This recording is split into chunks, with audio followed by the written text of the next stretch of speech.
क्योंकि भारतीय सनातन संस्कृति में श्रवण को ही पहली, प्रधान और मूल भक्ति मानी गई है। जिनके श्रवण अच्छे नहीं हैं वो 80,000 कर्मकांड के जंजालों में पूरा जीवन झूलते रहते हैं, पर उन्हें प्राप्त कुछ नहीं होता।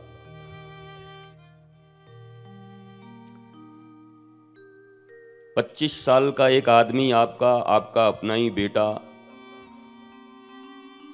और 25 साल में भी ABCD और क ख ग घ पढ़े तो लोग जरूर पूछेंगे कि मंद बुद्धि है क्या। परंतु वही 2.5-3 साल का बच्चा जब पढ़े तो कहेंगे बहुत इंटेलिजेंट है, बहुत अच्छा है, ABCD याद कर लिया, अ से ज्ञ तक याद कर लिया। भारतीयों के साथ यही हुआ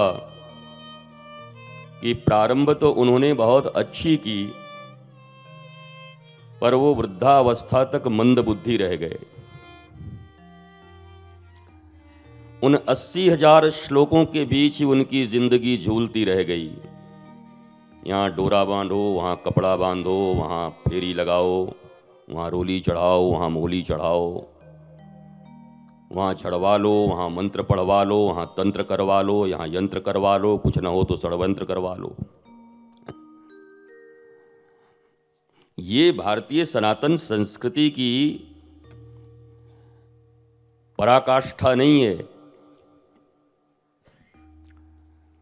पूजा इत्यादि से प्रारंभ हो, परंतु विश्राम परम ज्ञान पर हो,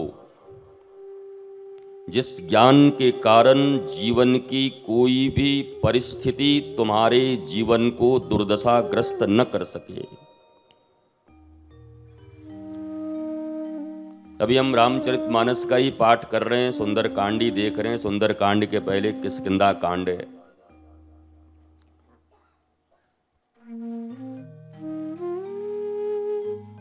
सही है या गलत है?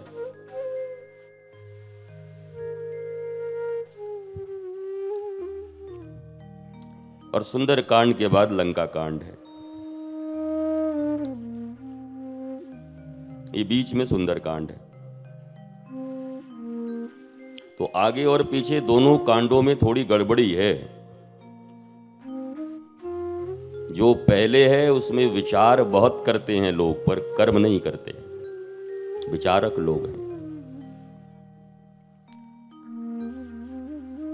और जो सुंदर कांड के बाद का कांड है उसमें काम ही करते हैं, विचार करने की जरूरत ही नहीं है उनको। हनुमान जी रात्रि में गए तो देखे गाय, गधा, घोड़ा, बैल कुछ भी खाए जा रहे हैं। आहार विहार, निद्रा, व्यवहार कुछ ठीक नहीं उन राक्षसों का लंका में।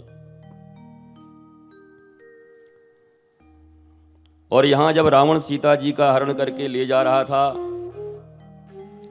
जब सुग्रीव से भगवान की मैत्री हुई तो सुग्रीव ने कहा कि लगता है जानकी जी ने कुछ कुछ ऊपर से फेंका है। ये उनके आभूषण हैं, ये उनके वस्त्र हैं। तो लखन लाल जी टेढ़ा होके देखे ऐसे, बोला भैया जरा इससे पूछो तो ये कर क्या रहा था उस समय जब वो चिल्लाती हुई जा रही थी। तो सुग्रीव ने कहा विचार कर रहे थे कि कौन ले जा रहा है, किसको ले जा रहा है। बोला देखो ये विचार ही करेगा जिंदगी भर, इससे काम होना नहीं है। भारत की एक नारी को उठाकर कोई ले जा रहा है और कोई आदमी विचार कर रहा है कौन किसको उठाया है।